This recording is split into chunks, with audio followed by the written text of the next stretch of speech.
नमस्कार दोस्तों, स्वागत है आप सभी का exam Guru tips and tricks में। गणित के वेरी वेरी इंपॉर्टेंट 25 क्वेश्चंस आपके सामने आ गए हैं गाइस। बहुत ही ज्यादा इंपॉर्टेंट है and let me tell you, ये सारे के सारे क्वेश्चंस जो है ये मैंने लिए हुए हैं इस बार एएलपी का। ठीक है, तो एएलपी का जो आपका हुआ था, जो सीबीटी 2 मेंस जो हुआ था उसके क्वेश्चंस है। जरा ध्यान से करिएगा क्वेश्चंस को। एक मिनट जरा रुकिए।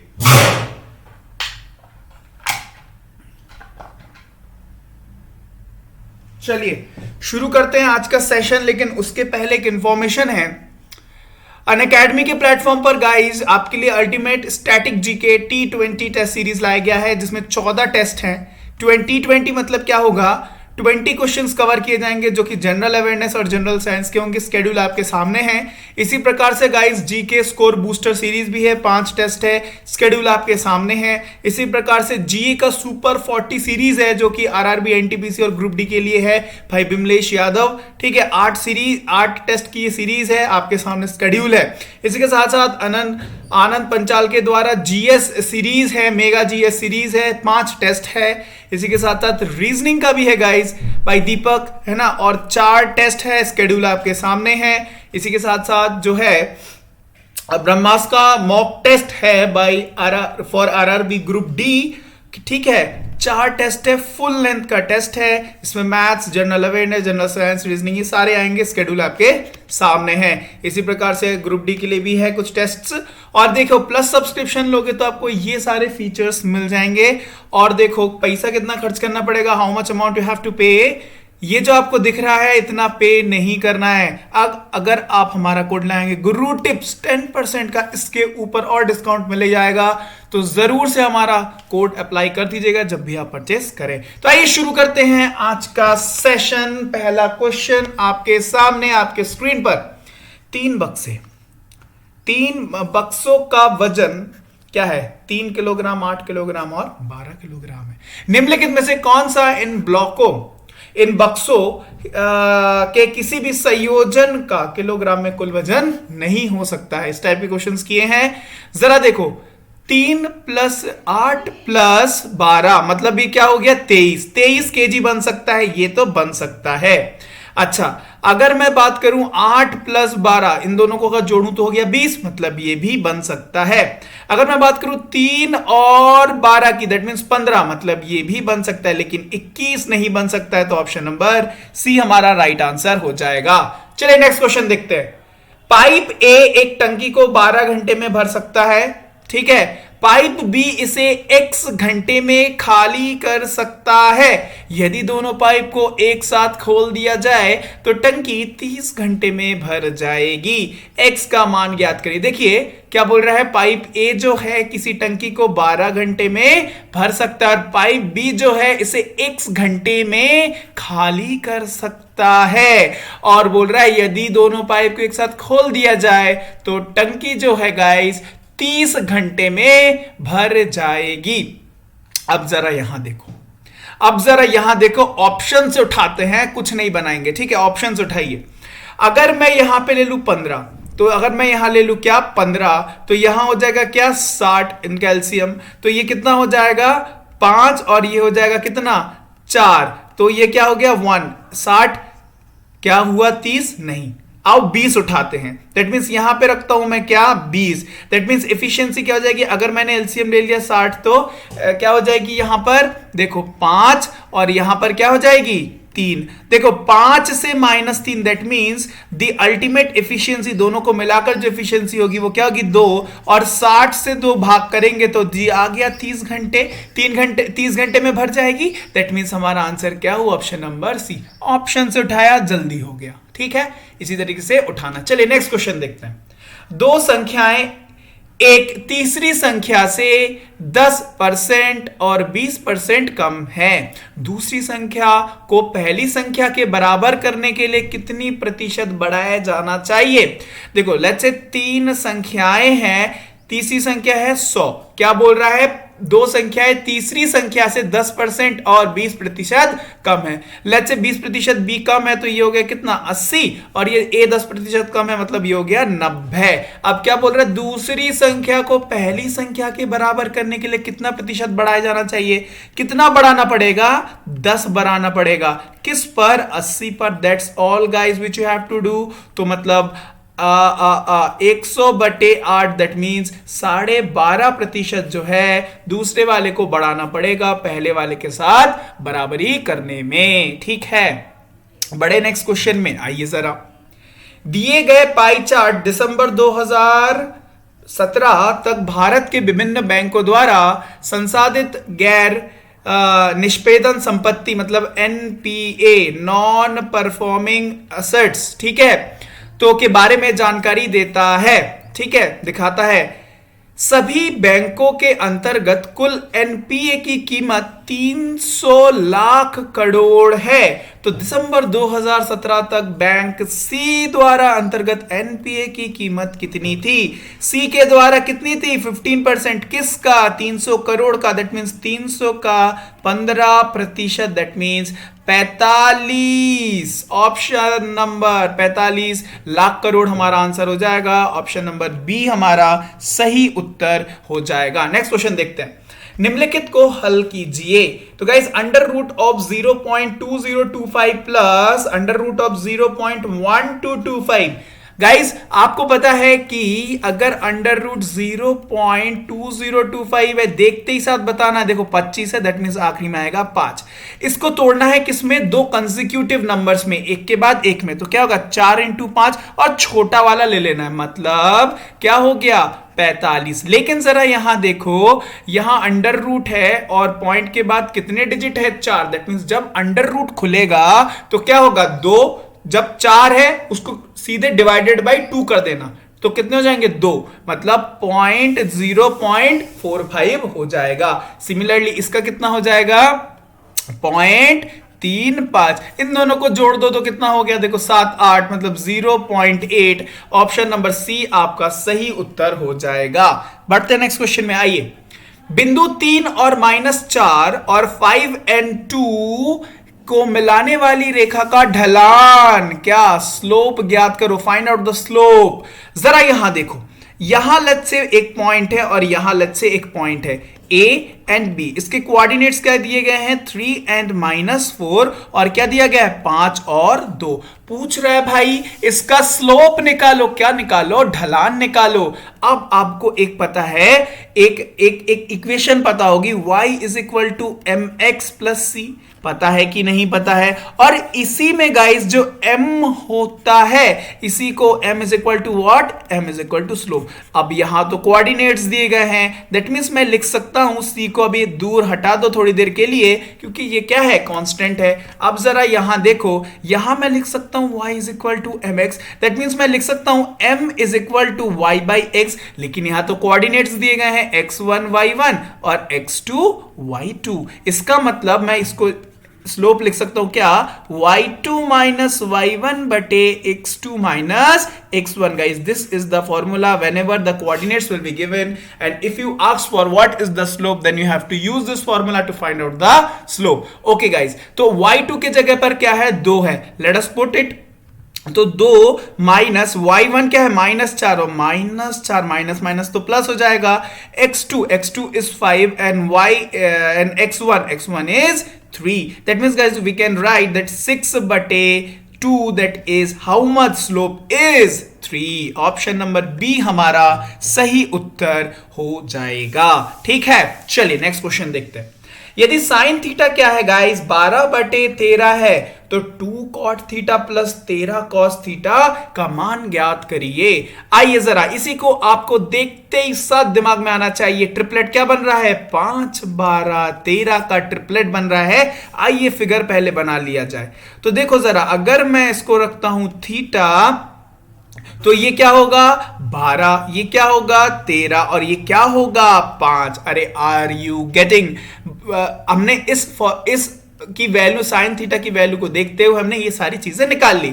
ये अगर थीटा हुआ, now we have to put the value of क्या, वैल्यू ऑफ कॉट थीटा और कॉस थीटा, बस वैल्यू पुट करो, आंसर पाओ। So 2 into cot theta, cot theta तो क्या हो जाएगा 5/12 प्लस, ओके यहां 13 into cos theta, that means 5/13, 13 से 13 कैंसिल आउट, इससे ये cancel out 6, that means 5/6 plus 5,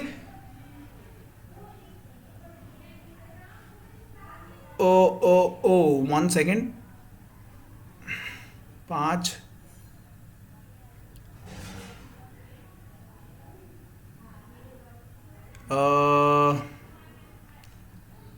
ठीक है। So this will be 30 and 35/6, which option, option number B जो है हमारा सही आंसर हो जाएगा। Are you getting? चलें बड़े नेक्स्ट क्वेश्चन में। Okay let's move. So 24 and 60 के लिए तृतीय अनुपाती ज्ञात करिए, थर्ड प्रोपोर्शन।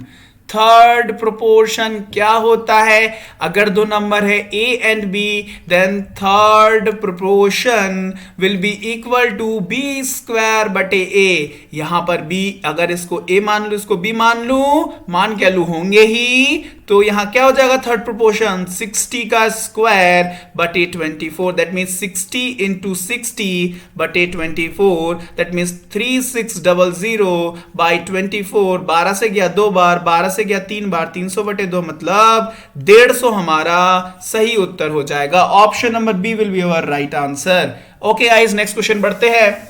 अपनी सामान्य चाल से 7/9 गुनी चाल से साइकिल चलाकर अनवर 4 मिनट देरी से अपने स्कूल पहुंचता है। अनवर को अपनी सामान्य चाल से साइकिल चलाकर स्कूल पहुंचने में कितना मिनट लगेगा? They are asking for how many minutes. ठीक है, जरा यहां देखो, उसकी सामान्य चाल से 7/9 गुनी चाल से साइकिल से अगर वो चलाता है, दैट मींस उसने अपनी 2 यूनिट, किससे, 9 से 2 यूनिट कम करके अगर वो चलाता है स्पीड को, तो 4 मिनट वो देरी से पहुंचता है। बोल रहा है अगर वो सामान्य गति से चलाएगा, सामान्य चाल से चलाएगा, तो उसको पहुंचने में स्कूल कितना मिनट लगेगा। Let's see. देखो अगर मैं बात करूं लेट्स से वर्तमान में उसने क्या किया था, रिड्यूस कर दी थी अपनी स्पीड, और सामान्य तौर पर अगर मैं बात करूं स्पीड की, तो वर्तमान में क्या है 7 है, लेकिन सामान्य तौर पर वो 9 से चलाता है। दैट मींस आपको पता है कि स्पीड और जो टाइम होता है, स्पीड और टाइम एक दूसरे के अपोजिट होते हैं। That means we can write, इसका रेशियो क्या हो जाएगा 9:7। अब जरा यहां देखो, यही जो 2 मिनट का अंतर है, इसको किस क्वेश्चन में कितना बोला है, 4 मिनट, मतलब 2 की वैल्यू 4 तो 1 की वैल्यू 2। अब जरा यहां देखो, बोल रहा है अनवर को अपनी सामान्य चाल से साइकिल द्वारा स्कूल में पहुंचने में मिनट, यहां मिनट कितना लग रहा है, सामान्य चाल से कितना लग रहा है 7, मतलब 1 की वैल्यू अगर 2 है तो 7 की वैल्यू क्या हो जाएगी 14 minute. Which option guys, option number जो है बी हमारा सही उत्तर हो जाएगा। और बोलता है कि अभी जो उसने रिड्यूस कर ली अपनी, मतलब 7/9 कर ली, तो अब कितना लगेगा, तो 9 × 2 कर देना, 18 मिनट लगेगा। देखो यहां से हो भी गया, 4 मिनट देरी से पहुंचता, 14 मिनट ऐसे लगते हैं, 4 मिनट और बढ़ा दिया क्योंकि उसकी स्पीड 2 यूनिट घट गई थी। Did you get me? ठीक है, बड़े नेक्स्ट क्वेश्चन में। ठीक है, चलिए नेक्स्ट क्वेश्चन देखते हैं। 5x/3 - 2/7 और 2x/5 - 1/3 is equal to 1/3. Find the value of x. Okay guys, अब इसको थोड़ा सा जमा लेते हैं। यहां पे थोड़ा सा maybe you will go through some confusions, तो जरा यहां देखते हैं 7/2, और ये इस तरीके से है ना, 2x/5 - 1/3 which is equal to guys 1/3। तो यहां क्या करते हैं, सबसे पहले इसको अंदर मल्टीप्लाई कर दिया जाए। सो 5x/3 - 14x बटे 10 minus minus plus 7/6 is equal to 1/3। ठीक है, चलो LHS में हम लोग क्या ले लेते हैं, लेफ्ट हैंड साइड में हम लोग इसका एलसीएम ले लेते हैं, लेट अस से 30। ठीक है, तो ये 10 हुआ तो यहां हो गया कितना 50x 3 तो कितना हो गया 42x है ना, और यहां क्या प्लस 5 7 35 इज इक्वल टू 1/3। ठीक है, चलिए आगे बढ़ते हैं। ये कितना हो गया गाइज 8x प्लस 35 बराबर कितना, ये क्या 10 इधर पहुंच जाएगा which is equal to 10। So 8x will be -25 and x will be -25 बटे 8। ऑप्शन नंबर हमारा बी सही उत्तर हो जाएगा। नेक्स्ट क्वेश्चन देखते हैं। 56 एंड 50 का एलसीएम ज्ञात करिए। आइए देखते हैं 56 एंड 50। देखो 56 को प्राइम में तोड़ो तो 7 इंटू 7 8 56। 50 को भी को प्राइम में तोड़ो तो एक तो 5 हो गया, ठीक है, अब बचा 10 है ना, 5 इंटू 10 50, तो 10 को मैं तोड़ूंगा 5 इंटू 2 में। अब जरा यहां देखना, जो बड़ा नंबर है इसके जो भी फैक्टर्स होंगे, इसके जो भी फैक्टर्स होंगे है ना, फैक्टर्स होंगे, तो जो इसमें और इसमें कॉमन होगा उसको एक ही बार लेना है और जो नहीं होगा उसको मल्टीप्लाई कर देना। देखो 7 इंटू 8 में 2 तो आ जाएगा 8 के अंदर, और क्या नहीं आएगा 5 इंटू 5 नहीं आएगा। That means guys 5 5 25, 25 into 8, 25 into 8 मतलब होता है 200, 200 इंटू 7 मतलब होता है 14। So that means LCM of 56 and 50 by using this method we can easily find out which is 1400। Next question देखते हैं।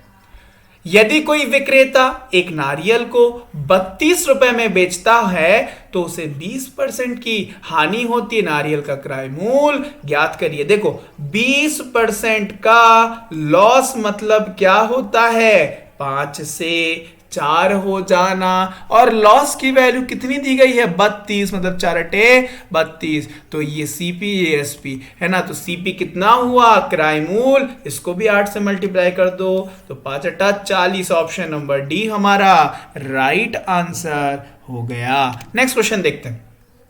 यदि पहले वर्ष में एक निश्चित राशि पर प्राप्त चक्रवर्ती ब्याज रुपए 1440 है तो उसी मूलधन पर 10% ब्याज के दर पर दूसरे वर्ष के लिए चक्रवर्ती ब्याज कितना होगा। मूलधन सेम है, रेट 10% का बता दिया गया है, तो आप मुझे एक बात बताओ, जो भी यहां पर क्या होगा, जो भी यहां पर मूलधन होगा, पहले वर्ष में कितना मिल रहा है 1440, किसका केस है चक्रवर्ती ब्याज। तो देखो दूसरे वर्ष तो 1440 रुपए तो मिलेगा ही मिलेगा, लेकिन इसका 10% और मिलेगा, which is how much guys 144। दूसरे साल मिलने वाला अमाउंट इतना हो जाएगा। So how much 4 8 5 1 1584 option number A हमारा सही उत्तर हो जाएगा। नेक्स्ट क्वेश्चन देखते हैं। ए अकेला एक दीवार को 50 दिनों में पेंट कर सकता है, बी अकेला इसे 10 दिनों में पेंट कर सकता है, और यदि ए बी सी एक साथ मिलकर इस दीवार को 6.25 सवा 6 दिनों में, ठीक है, पेंट कर सकते हैं, तो सी को अकेला इस दीवार को पेंट करने में कितना समय लगेगा। ए को पेंट करने में 50 दिन, बी को अकेला पेंट करने में 10 दिन, और तीनों मिलकर जब पेंट करते हैं तो इनको लगता है 6.25 डेज। इसका मतलब अगर मैं एलसीएम ले लूं कितना 50, that means here it will be the efficiency will be 1, this will B 5, और ये कितना हो जाएगा 8। अब देखो ए और बी मिलकर कितना हो रहा है 6 यूनिट हो जा रहा है, 1 + 5 6। तो सी की वैल्यू मुझे क्या रखनी पड़ेगी कि टोटल 8 आ जाए, ऑब्वियसली मुझे 2 रखनी पड़ेगी। टोटल काम मुझे करना है 50, और सी टोटल काम सी को करना है 50 विद द एफिशिएंसी ऑफ 2, तो लगने वाला उसको समय कितना है 25 दिन। ऑप्शन नंबर जो है सी आपका सही उत्तर हो जाएगा। ठीक है, बड़े नेक्स्ट क्वेश्चन में, आइए जरा बढ़ते हैं नेक्स्ट क्वेश्चन में। यह बार चार्ट इतिहास और भूगोल के 4 छात्र UVWX के प्रतिशत अंक दर्शाता है। बार चार्ट पर विचार करें और उस पर आधारित सवालों के जवाब दे। तो गाइज यहां आप जो देख रहे हो ब्लैक वाला, this is black is represented by history, और यहां पर जो ये ब्लू ब्लू सा दिख रहे हो, let me do this, blue blue जो दिख रहे हो ये क्या है, ये है ज्योग्राफी। यहां पर आप उनके जो है अंक प्रतिशत देख रहे हैं, ये यू ने हिस्ट्री में 75% स्कोर किया है और ज्योग्राफी में 80% स्कोर किया है। इसी तरीके से एक्स ने हिस्ट्री में 72% और ज्योग्राफी में 75% स्कोर किया है। क्वेश्चन क्या बोल रहा है, भूगोल और इतिहास में प्राप्त कुल अंकों के औसत प्रतिशत का अंतर। Okay guys, so let us do history. History में उसको कितने कितने सभी लोगों को मिले हैं 75 प्लस 63 प्लस 80 प्लस 72। अब इसको भाग दे दो किससे, divided by 4। That means guys how much, this will be 72.5%। If we talk about geography, अगर हम लोग ज्योग्राफी का देखें तो कितना हो जाएगा 80 प्लस 87 प्लस 70 प्लस 75 बटे 4। दैट मीन्स हाउ मच, ये हो जाएगा कितना 78। दोनों के बीच में डिफरेंस कितने का, 5.5 का, 5.5%। ऑप्शन नंबर डी जो है हमारा सही उत्तर हो जाएगा। नेक्स्ट क्वेश्चन देखते हैं। 64 किलोमीटर प्रति घंटे के चाल से चल रही एक ट्रेन को एक निश्चित दूरी तय करने के लिए 50 मिनट लगते हैं। इसी दूरी को 40 मिनट में तय करने के लिए इसकी चाल में कितने किलोमीटर प्रति घंटे की वृद्धि की जानी चाहिए। इसका मतलब डिस्टेंस सेम है, मतलब डिस्टेंस बराबर distance. If we talk about distance बराबर डिस्टेंस, दैट मींस 64 किलोमीटर प्रति घंटे के स्पीड से 50 मिनट लगते हैं। मैं बटे 60 इसलिए नहीं लिख रहा हूं क्योंकि इधर भी बटे 60 लिखना पड़ेगा तो कट तो जाएगा ही, तो इसीलिए 64 इंटू 50 लिख दे रहा हूं। Are you getting? तो मैंने मान लिया उसको एक्स की स्पीड से चलना होगा, अगर उसको 40 मिनट में ये दूरी को तय करना है। दैट मींस कितना हो गया, ये कितना हो गया 16। दैट मींस एक्स की वैल्यू क्या आ गई 80 आ गई। 80 किलोमीटर पर आवर की उसे स्पीड से चलना पड़ेगा। जरा देखो अभी पहले चल रहा था 64 किलोमीटर पर आवर, अगर उसको 80 में पहुंचना है तो कितने किलोमीटर की वृद्धि करनी पड़ेगी 16 किलोमीटर पर आवर की उसको वृद्धि करनी होगी, जिसके कारण वो 40 मिनट में इस दूरी को तय कर लेगा। ठीक है, बड़े नेक्स्ट क्वेश्चन में आइए। लीला और उसकी मां की वर्तमान आयु का अनुपात 3:8 है। लीला के जन्म के समय उसकी मां की आयु क्या थी 25 वर्ष थी। उसकी मां की वर्तमान आयु याद कीजिए। देखो लीला और उसकी जो मां है उसकी जो मां इन दोनों के बीच में एज का रेशियो क्या है 3:8 है। अब बोल रहे लीला के जन्म से पहले, इसका मतलब गाइस यहां जो डिफरेंस है इनकी एज में वर्तमान में वो कितना दिख रहा है मुझे 5 दिख रहा है। जब वो पैदा हुए थे, कौन लीला, जब वो पैदा हुई थी तब उसकी मां और उसके बीच में भी 5 वर्ष का ही डिफरेंस था कि नहीं था, है ना। 5 वर्ष मतलब इसके हिसाब से, है ना, इस रेशियो के हिसाब से 5 यूनिट का ही डिफरेंस था। और देखो ना आयु कितनी बड़ी है 25 वर्ष की थी, मतलब यही जो 5 है वो किसके बराबर है 25 के बराबर है, मतलब 1 की वैल्यू 5 के बराबर है। उसकी वर्तमान में उसकी मां की आयु क्या है 8 है। 8 इंटू 5 कितनी हो जाएगी 40 वर्ष हो जाएगी। ठीक है, अंडरस्टूड, कोई इशू तो नहीं आ रहा होगा। बढ़ते नेक्स्ट क्वेश्चन में आइए जरा। नेक्स्ट क्वेश्चन क्या कह रहा है, अमित ने किसी संख्या के 2/15वें हिस्से में गणना करने के बजाय उसके 2/5वें हिस्से की गणना की। उसका उत्तर सही उत्तर से 336 336 अधिकता वह संख्या ज्ञात कीजिए। भैया उसको गणना करनी थी इतनी लेकिन कर ली इतनी जिसके कारण सही उत्तर में इतना अधिक आ गया। तो लेट अस से वो नंबर क्या हुआ, वो नंबर x हुआ, मतलब 2/5x से 2/15x को अगर मैं माइनस करूंगा तो कितना होगा 336। अरे आर यू गेटिंग? बस यहां पर क्या करना है, एलसीएम ले लो 15, तो यहां क्या हो जाएगा 3, तो 6x माइनस कितना हो जाएगा 2x is equal to 336, that means 4x is equal to 336 multiply by 15, है ना। तो x इज इक्वल टू, देखो तो 4 से अगर मैं इसको काटता हूं तो 4 8 जा, है ना, 32 और 2 16 84, राइट, है ना। सो कितना हो जाएगा 84 इंटू 15, दैट मीन्स वो नंबर क्या होगा 1260 वो नंबर होगा। ऑप्शन नंबर सी हमारा सही उत्तर हो जाएगा, ठीक है, 1260, ठीक है। बड़े नेक्स्ट क्वेश्चन में आइए।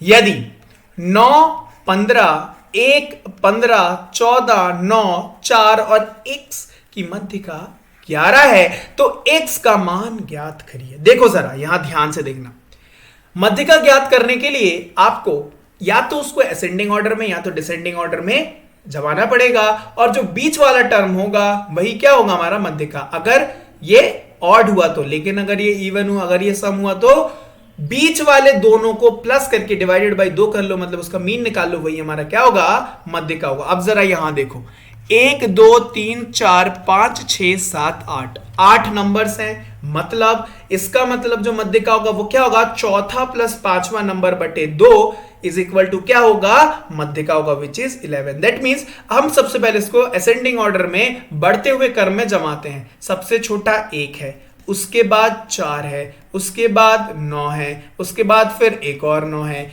देखो चौथा टर्म आ गया, फोर्थ टर्म, ठीक है।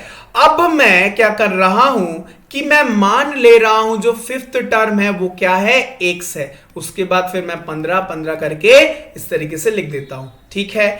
अगर मैंने इसको मान लिया क्या x है, इसका मतलब इन दोनों का जो एवरेज होगा वो 11 के बराबर होगा। क्यों? क्योंकि मध्यिका 11 है। That means 9 plus x will be equal to 22, तो x कितना आ जाएगा 13 आ जाएगा। तो x का मान 13, option number D is our right answer. Next question देखते हैं, ठीक है ना गाइस, कोई इशू तो नहीं है। चलिए नेक्स्ट क्वेश्चन देखते हैं।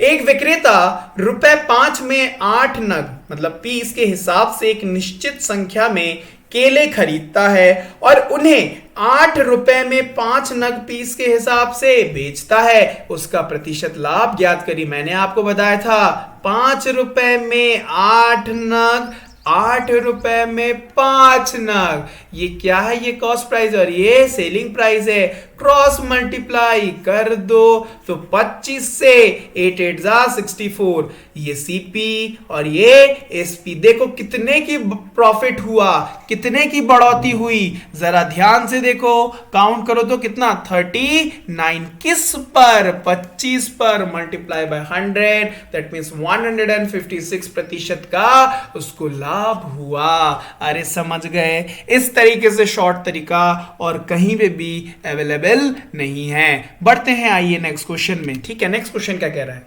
10 सेंटीमीटर भुजा वाले एक समषटभुज, ठीक है, का क्षेत्रफल वर्ग सेंटीमीटर में ज्ञात करिए। देखो समषटभुज कैसा होता है, 3 4 5 6। यहां अगर मैं सेंटर रख लूं तो ये देखो कुछ नहीं होता है गाइस, ये जो होता है 6 इक्विलैटरल ट्राइंगल से बनता है, ठीक है, ठीक है, सम से बन जाता है, ठीक है। 6 इक्विलैटरल ट्राइंगल, कितने 6। अब एक इक्विलैटरल ट्राइंगल का स्क्वायर √3/4 a²। इसमें अगर मैं 6 से मल्टीप्लाई कर देता हूं तो ये इसका एरिया की वैल्यू आ जाती है। बस यही तो खेल है। सो दैट मीन्स 6 इंटू √3/4, ए की वैल्यू क्या दी हुई है, भुजा की वैल्यू 10, मतलब 10 into 10 that means 100, that means 25, that means 150 √3 जो है उसका एरिया आ जाएगा। नेक्स्ट क्वेश्चन देखते हैं। दो गाड़ियां हैं ए और बी, शहर सी और डी के लिए चलना शुरू करती है। ठीक है, शहर सी से डी। यदि दोनों शहर के बीच की दूरी 540 किलोमीटर है, ठीक है, और 90 किलोमीटर प्रति घंटे की औसत चाल से चल रही धीमी गति से चलने वाली गाड़ी को तेज गति से चलने वाली गाड़ी की तुलना में 1 घंटा समय अधिक लगता है, 1 घंटा अधिक समय लगता है, तो तेज गति से चलने वाली गाड़ी की चाल कितनी होगी। सबसे पहले मैं जरा यहां देख लूं कि उसको लगने वाला, जो धीमी गति से लगने वाला समय कितना हो रहा है। भाई 540 किलोमीटर, ये कौन है, ये स्लोअर वाला है, ये स्लोअर वाला है। 540 किलोमीटर उसको डिस्टेंस कवर करना with the speed of 90 kilometre per hour, मतलब उसको लगने वाला जो टाइम होगा, जो घंटे होंगे, वो कितना होगा, 6 आवर्स। अब जरा यहां देखो क्या बोला गया है कि औसत चलने वाली, धीमी गति से चलने वाली गाड़ी को तेज गति से चलने वाली गाड़ी की तुलना में 1 घंटे अधिक लगता है। मतलब जो फास्टेस्ट वाला होगा, जो फास्ट वाला होगा, फास्ट वाला इससे 1 घंटा कम लगेगा। दैट मीन्स गाइस 5 घंटा, मतलब 540 किलोमीटर को तय करना है, उसे 5 घंटे में तो मुझे टाइम स्पीड ना पता चल जाएगा। अरे हाँ कि ना बता दो तो। That means guys how much, 108 kilometre प्रति घंटे की स्पीड से जो फास्ट वाला है वो क्रूज कर रहा है। Are you getting? ठीक है, बड़े नेक्स्ट क्वेश्चन में। ओके गाइस, बढ़ते हैं नेक्स्ट क्वेश्चन में। दिए गए व्यंजक का मान ज्ञात करिए। तो सबसे पहले we have to use the concept of BODMAS, और यहां पर ब्रैकेट के अंदर का पहले हम सॉल्व करते हैं, फिर ये वाला ब्रैकेट सॉल्व करेंगे, फिर इस तरीके से आ जाएंगे। आइए जरा यहां देखते हैं। डिवाइड वाला खेल ये है और प्लस के साथ डिवाइड वाला, मल्टीप्लाई वाला खेल यहां है। तो that means we can write 14 into 10/35 plus 12 into 10/ how much, 15, और इसी का मुझे 25% करना, मतलब 1/4 करना है, और इसी से मुझे क्या करना है, 10 से मुझे इसको माइनस कर देना है। तो यही तो खेल था। तो यहां देखो 7 से 2 बार, 7 से 5 बार, 5 से 2 बार, 2 दुगुनी 4, प्लस देखो 5 से 3 बार, 5 से 2 बार, इससे ये कितनी बार, 4 बार, दैट मीन्स 8। 4 और 8 जोड़ा कितना, 12, 12 का 1/4 कितना होता है, 3, तो 10 से 3 गए तो बचा कितना, 7। लगा दो ऑप्शन नंबर सी। बढ़ते नेक्स्ट क्वेश्चन में। यदि a² प्लस b² 53 है और a इंटू बी 14 है, तो a प्लस बी का मान ज्ञात करिए। आपको एक फॉर्मूला पता है, a प्लस बी का होल स्क्वायर क्या होता है, a² plus b² plus twice of ab। That means we have to find out the value of ab। So a plus b का whole square, a² plus b² की value क्या है, 53 है, plus twice of 14, that means we can write 53 plus 28, that means we can write 1 and 7 and 8, 81, a plus b का whole square. We have to find out the value of a plus b, under root कर दो which is equal to 9। Option number C हमारा सही उत्तर हो जाएगा। ठीक है, चलिए नेक्स्ट क्वेश्चन की तरफ बढ़ते हैं। क्या कह रहा है, एक घनाभ का कुल पृष्ठीय क्षेत्रफल 236 वर्ग सेंटीमीटर है, इसकी लंबाई 8 सेंटीमीटर और ऊंचाई 6 सेंटीमीटर है, इसकी चौड़ाई सेंटीमीटर में ज्ञात कीजिए। समझ गए क्वेश्चन को? देखो तो घनाभ का कुल पृष्ठीय क्षेत्रफल, सबसे पहले बताओ फेसेस कितने होते हैं, 6 फेसेस होते हैं। इसका मतलब जैसे अगर मैं ये बनाऊं, घनाभ बनाते हैं, ठीक है,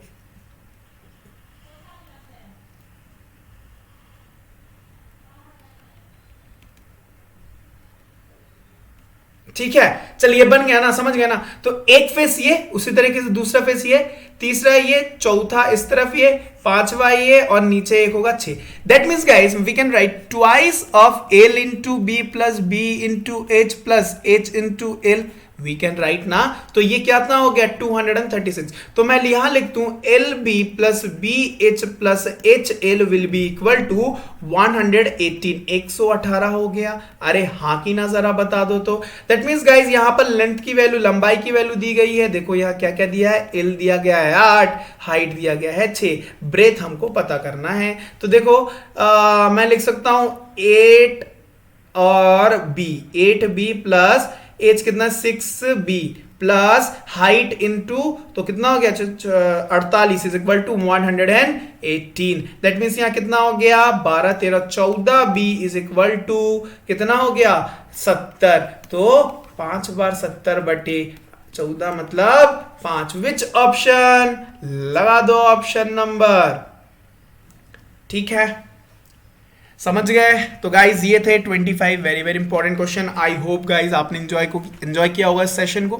अगर आपने किया है तो वीडियो को लाइक और शेयर जरूर कर दीजिएगा। चैनल को सब्सक्राइब नहीं किया है तो जल्दी से चैनल को सब्सक्राइब कर दीजिएगा। तो गाइज फिर मिलते हैं आपसे नेक्स्ट वीडियो में, तब तक के लिए bye bye and have a nice day.